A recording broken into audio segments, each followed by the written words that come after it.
ఈ రోజే సబ్స్క్రైబ్ చేయండి, మీ ఫేవరెట్ షోస్ చూడండి. ఏదైనా ఆధారం దొరుకుతుందంటావా సత్య? దొరుకుతుంది. ఒకవేళ దొరకకపోతే నా బావ పరిస్థితి ఏంటి? అవని, మనం ఏ పనైనా ఒక నమ్మకంతో చేయాలి, నిరాశతో కాదు. మన నమ్మకం, మన సంకల్పమే మనల్ని గెలిపిస్తాయి.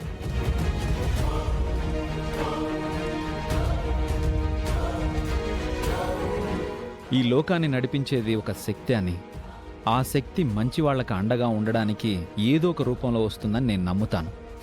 నువ్వు కూడా నమ్ముతావు.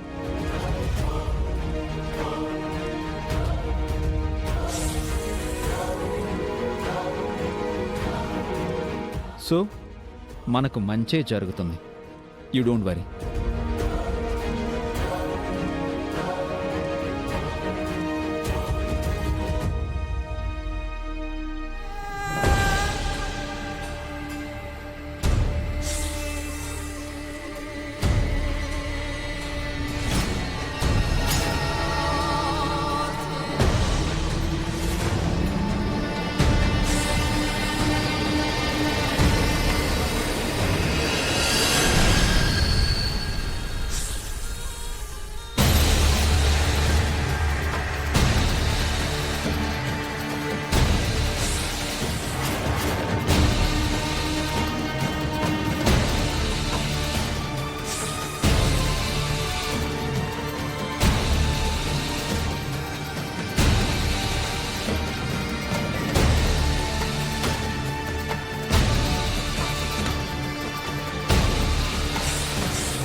ఇది నా వెంట పడుతుందేంటి?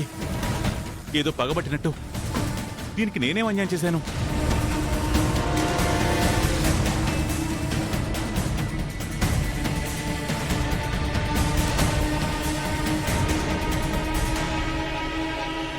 సత్య, అటు చూడు, ఎవరో పరుగున వెళ్ళిపోతున్నారు.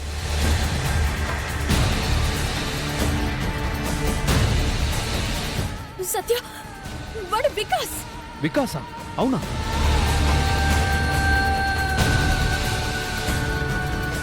వాడు చనిపోలేదు సత్య, బ్రతికే ఉన్నాడు. సరే అయితే పట్టుకుందాం పద.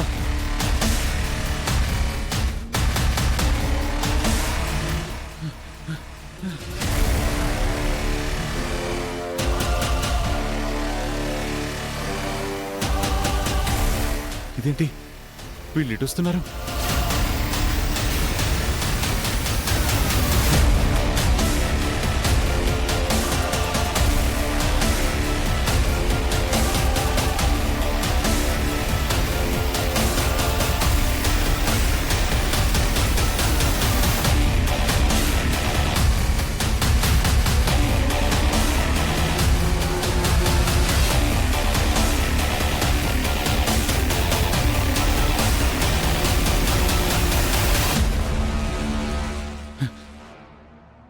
నేను ఈ అడవిలో దాక్కుని ఉన్నానని కనిపెట్టేసి నా గురించి వస్తున్నారా? వీళ్ళకి నేను దొరకకూడదు. ఏమైపోయాడు? కనిపించట్లేదు. ఇక్కడ ఎక్కడో దాక్కునుంటాడు.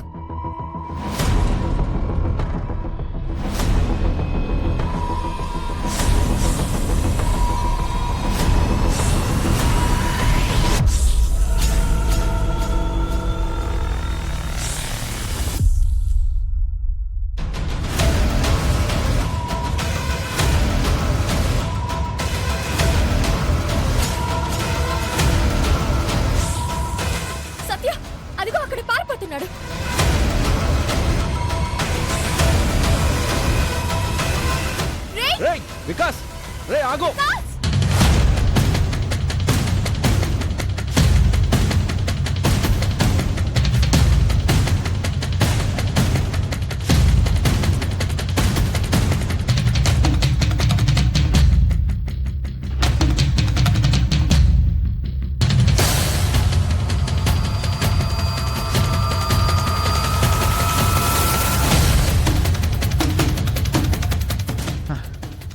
వాడు వికాసేనా? నువ్వు బాగా చూసావా? వికాస్ సత్య. మనం వాడి గురించి ఎక్కువగా ఆలోచించడం వల్ల నీకు అలా కనిపించట్లేదు కదా? లేదు, నేనైతే వికాస్ అనే అనుకుంటున్నాను. లేకపోతే ఎందుకు పారిపోతాడు? అయితే వికాస్ చనిపోకపోయినా చనిపోయినట్టు ఆ ఎస్ఐఏ క్రియేట్ చేశాడా? ఏం జరుగుతుందో ఏం అర్థం కావడం లేదు. ఖచ్చితంగా ఈ అడవిలోనే ఉంటాడు. మనం ఎలాగైనా పట్టుకుందాం. రా. పద.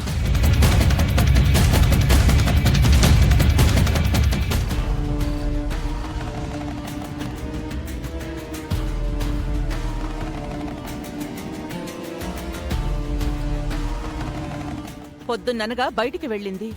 ఇంత రాత్రైనా ఇంటికి రాలేదు. సత్యగాడితో కార్లో వెళ్ళిపోయింది.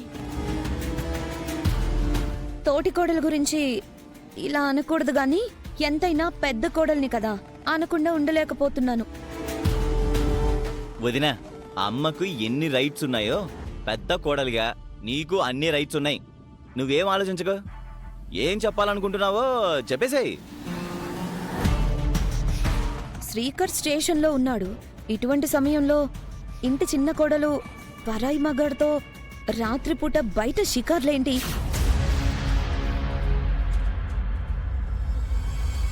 అవని సత్యతో బయట తిరుగుతూ ఉండడం మన బంధువులెవరైనా చూశారంటే మనకెంత పరువు తక్కువ చెప్పండి. అంతేగా. శ్రీకర్ని బయటికి తీసుకురావడానికి వారి ప్రయత్నాలు వాళ్ళు చేస్తున్నారు. మనం చెడుగా ఆలోచించకూడదు. నువ్వు మాత్రం మేనకోడల్ని భలే వెనకేసుకొస్తావు నాన్నా.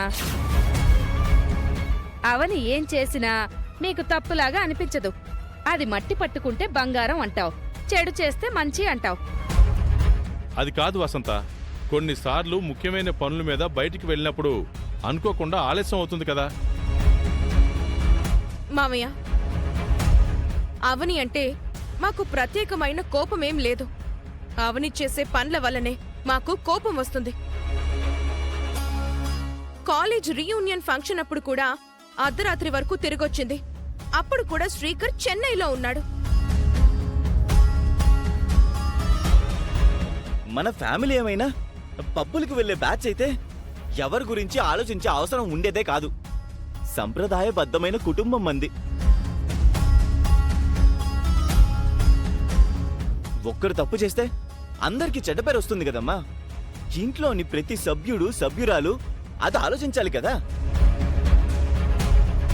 సత్యతో కారులో తిరుగుతూ ఉండడం, సత్య ధైర్యంగా మన ఇంటికి వస్తూ ఉండడం, వీటిని మనం ఏ విధంగా తీసుకోవాలి? ఖచ్చితంగా వాళ్ళ మధ్య ఉండకూడంది ఏదో ఉందని, నడవకూడందేదో నడుస్తుందనే కదా అర్థం.